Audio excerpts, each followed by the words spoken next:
Okay, so if there's one word that strikes fear into the heart of us artists, it's probably foreshortening. And the thing about foreshortening is that we tend to undo it. So like if an arm is foreshortened, we'll stretch it out as if it's not foreshortened, subconsciously without realizing it. And so today we're going to look at 3 strategies to conquer foreshortening. And tomorrow we're going to look at another one too. So, hi, my name's Kenzo, and this is Love Life Drawing. This video is part of Figuary. If you're not sure what that is, check out the description below. So the thing about foreshortening is that we're dealing with it all the time, not just in these particular poses where we think, oh my god, there's a lot of foreshortening in this arm or something. Like if you look at my head now, you're looking at the front of my head, you can see a little bit of the side of it here.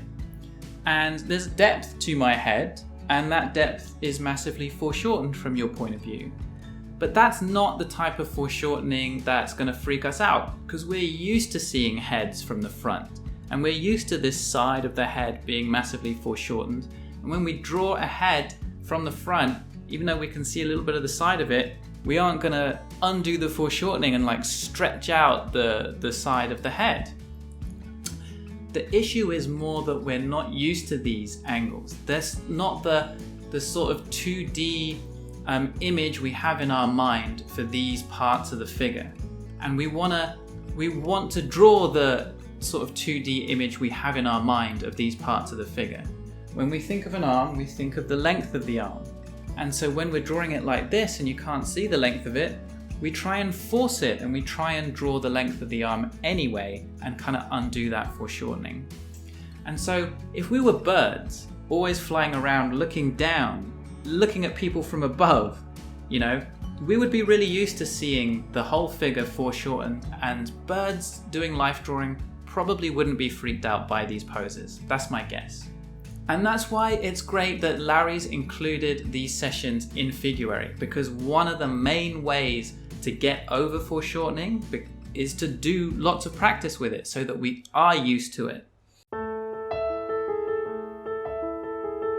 So the first skill that I wanted to talk about is cross contour lines. And we've talked about them a little bit before, but it comes back to what I was saying. We're used to thinking of like a limb or whatever, or a torso, along the length of it. We're used to thinking about these lines, and on the torso, these lines. But it's time now for us to move on from thinking in that 2D way, and instead also start to find our way around the forms. So if you're looking at a foreshortened torso, what are the curves, what are the lines around the form doing? If you're looking at a foreshortened arm, how about the lines going around the forms?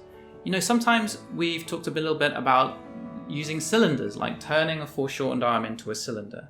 But what is that really? What does that mean? That means you find a shape at the top, like a simple oval or ellipse really, at the top and the bottom, and you connect those 2 shapes with some straight lines and you create a cylinder. But what we're doing now with these cross contours is the same thing. We're just finding these shapes that go around the form, but all the way down. And the thing that I really like about that is you can kind of feel your way around the form and come down the form that way. I hope that makes sense. That's really good for these quick poses because we're not gonna like carefully construct, nice cylinders and create a sort of 3D, like a mannequin of 3D shapes in this short time. But we could just quickly feel our way around the form all the way down. And what I think works, the reason I think it works is our brains, we don't want to draw short lines for an arm. Like if you say to, draw the length of this arm, but the length of the arm is quite short from our point of view.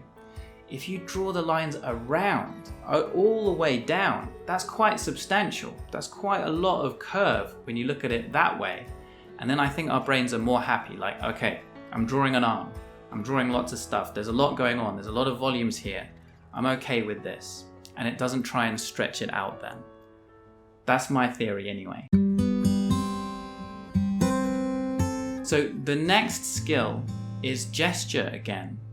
And we've been talking about gesture along the length of things, along the length of the torso, along the length of the limbs. When something's quite foreshortened, you might start to see the gesture no longer along the length of it, but around it. So this massively overlaps with what I was just saying in the first skill. But what I'm saying is now, if you're looking at something along the length of it, you might find the gesture that way. But if you're looking at something very foreshortened, you might find the gesture around it. And the last skill for today is to exaggerate the foreshortening. This is something that I saw someone doing in a life drawing session the other day. I thought that is a good idea because anytime we have a bad habit, we want to exaggerate in the opposite direction. And if our bad habit here is to undo the foreshortening, let's overdo the foreshortening. So if the foot is really close and the head is really far away, why don't we draw the foot extra big and make the head extra small and exaggerate the foreshortening?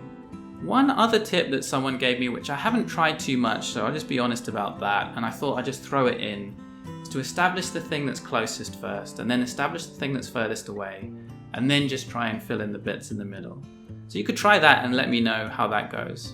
So tomorrow we're still going to be dealing with foreshortened figures, and tomorrow we're going to be helped by my mum Mako. So she's doing this demo you're seeing on the screen, and she's going to show us how she deals with foreshortened figures. So what do you do?